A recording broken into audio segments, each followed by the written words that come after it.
اسامہ بھائی، علامہ صاحب نے بہت خوبصورت انداز میں سماجی پہلو پر بھی بات کی ہے. میں اسی بات کو تھوڑا سا لے کر آگے چلنا چاہوں گا. جب میں آج فیملی کورٹس کو دیکھتا ہوں تو فیملی کورٹس میں انفارچونیٹلی ایک بہت بڑی تعداد ایسے خاندانوں کی ہوتی ہے جو ایک دوسرے سے علیحدہ ہونے کے لیے آئے ہوتے ہیں، اور ایک تو وہ تکلیف کا منظر ہوتا ہے، اس سے بھی زیادہ دل دہلال دینے والا منظر وہ ہوتا ہے کہ معصوم بچے ہوتے ہیں، وہ چیخ رہے ہوتے ہیں. ایک بچہ کہہ رہا ہے میں نے ماں کو ملنا ہے، اور باپ کھڑا ہوا ہے ساتھ، چاچا کھڑا ہوا ہے، اور باقی رشتہ دار کھڑے ہوئے ہیں، تایا کھڑا ہوا ہے کہ جا کے دکھائے کوئی، یا ادھر سے کوئی ادھر آ کے دکھائے. اسی طریقے سے کوئی بچہ یا بچی اگر ننہال کے پاس ہے تو وہاں پر بھی یہ معاملات نظر آ رہے ہوتے ہیں. بچوں کی چیخ و پکار ہوتی ہے. کیا جو سبق ہمیں حضرت خدیجہ الکبریٰ رضی اللہ تعالی عنہا کی زندگی سے ملتا ہے، نبی کریم صلی اللہ علیہ وسلم کی زندگی سے ملتا ہے، اگر ریاست کچھ ایسا انتظام کرنا چاہے کہ نکاح کے وقت کچھ چیزیں سکھائی سمجھائی جا سکے اور ان کو مینڈیٹری بنا دیا جائے، کیا ایسا پاسبل ہے یا اس کو ہم زائد چیز تصور کریں گے؟ بسم اللہ الرحمن الرحیم. میاں صاحب بہت ہی اہم سوال آپ نے کیا اور معاشرے کی نبض پہ ہاتھ رکھا، اور بدقسمتی کے ساتھ ہمارے کورٹس میں ایسے معاملات آ جاتے ہیں. دین اسلام نے تو میاں بیوی کے رشتے کو سب سے خوبصورت رشتہ قرار دیا، اور دنیا میں سب سے پہلے جو رشتہ قائم کیا وہ میاں بیوی کا رشتہ تھا. اس سے بڑھ کے اس کی اہمیت کا اندازہ کس بات سے لگایا جا سکتا ہے؟ اور اسلام نے جو نکاح کے مقاصد بیان کیے ہیں اس میں یہی ہے کہ نسل انسانی کا تحفظ.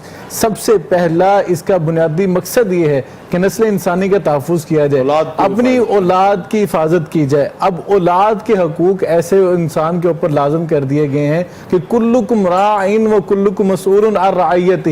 آقا علیہ الصلوۃ والسلام نے فرمایا تم میں سے ہر کوئی نگہبان ہے اور قیامت کے دن اپنی نگہبانی کا جواب دہ ہوگا.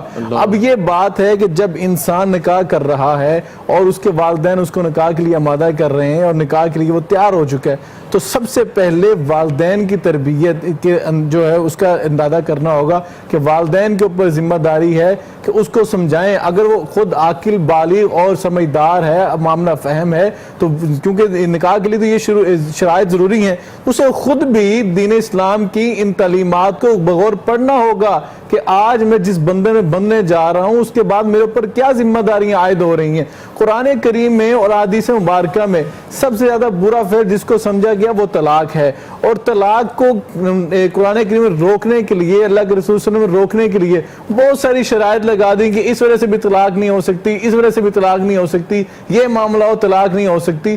کیوں یہ روک دیا گیا؟ کہ کہیں نہ کہیں ایسا کوئی فیکٹر نکل آیا کہ گھر ٹوٹنے سے بچ جائے. یعنی کہ اسلام نے اس کے اوپر کتنی زیادہ کڑی شرائط لگا دی. اور آقا کی سیرت کا پہلو یہ ہے کہ آقا کی سیرت میں سے ہر سنت ملتی ہے، ہر عمل ملتا ہے، سوائے ایک چیز کے کہ آقا کی سیرت سے میں طلاق کے حوالے سے کوئی چیز نہیں ملتی.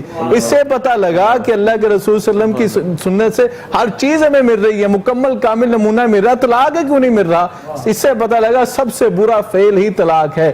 اور یہاں پہ عورت کی بات ہو رہی ہے کیونکہ حضرت خدیجہ الکبریٰ کے فضائل میں سے ہم نے عورت کے لیے پیغام لینا ہے. تو عورت کی شان کے لیے، کیونکہ وہ عرب کا ماحول ایسا تھا، زمانہ جاہلیت تھا، وہاں پہ بیٹیوں کو زندہ درگور کیا جاتا اور بندہ فخر سے بتاتا تھا، اس کے استقبال ہوتا تھا کہ بیٹی کو زندہ درگور کر کے آیا. اس ماحول کے اندر اسلام نے کیا پیغام دیا کہ اسلام سب سے پہلے اسلام قبول کرنے والی، اسلام کی تاریخ میں اگر کوئی شخص ہے تو وہ عورت ہے، وہ مرد نہیں ہے. سب سے پہلے اسلام قبول اس نے کیا وہ عورت حضرت خدیجہ الکبریٰ سلام اللہ علیہا ہیں. کتنا بڑا مقام دیا. اور سب سے زیادہ مال ابتداء میں کس نے خرچ کیا ہے؟ وہ حضرت خدیجہ الکبریٰ سلام اللہ علیہا ہیں. اس لیے تو اللہ کے رسول صلی اللہ علیہ وسلم نے فرمایا تھا کہ السابقون الاولون، قرآن کہہ رہا ہے یہ سب سے پہلے ایمان لانے والے، اور سب سے پہلے ایمان لانے والے اللہ کے رسول نے فرمایا میرے السابقون الاولون نصف مٹھی بر جو کہ دانے اللہ کی راہ میں خرچ کر دیں، اور بعد میں آنے والے احد پہاڑ کے برابر سونا بھی خرچ کر دیں، یہ ان کے نصف مٹھی پر جو کہ دانوں کا مقابلہ نہیں کر سکتے. یہ تھا خدیجہ کا مقام. اور جو ماں کی حیثیت کی بات ہم کر رہے تھے، ماں کی حیثیت سے حضرت خدیجہ الکبریٰ نے وہ بیٹی دی ہے جس کے بارے میں اللہ کے رسول صلی اللہ علیہ وسلم کو یہ بشارت دی گئی کہ ان سیدۃ فاطمہ نسائی اہل الجنہ، آپ کی بیٹی فاطمہ جنت میں جائے گی تو اس پروٹوکول کے ساتھ جائے گی، اس شان و شوکت کے ساتھ جائے گی کہ ساری جنتی خواتین کی سردار بن کے جائے گی، اور اس کے بیٹے اس شان سے جائیں گے کہ سارے جنتی نوجوانوں کے سردار بن کے جائیں گے. اور اللہ کے رسول صلی اللہ علیہ وسلم نے فرمایا تھا، انہی کے بارے میں فرمایا تھا والذی نفسی بیدی لا یبغضون اہل البیت احدا الا دخلہ اللہ النار. اللہ کی قسم کھا کے فرمایا ہمیں تو ہمارا ایمان یہ ہے کہ اللہ کے رسول ویسے بھی کوئی بات فرما دیں تو قیامت آ سکتی ہے، آپ کی بات کی زیر و زبر کبھی غلط نہیں ہو سکتی، لیکن اللہ کے رسول نے فرمایا اس کے قبضہ قدرت میری جان ہے، اس کی قسم میں کھا رہا ہوں کہ لا یبغضون اہل البیت احدا، میرے اہل بیت کے بارے میں کسی کے بارے میں کسی ایک بھی فرد کے بارے میں اپنے دل میں بغض نہ رکھنا، کیوں الا ادخلہ اللہ النار، اللہ ضرور بر ضرور اس کو جہنم میں ڈالے گا۔ اللہ تعالیٰ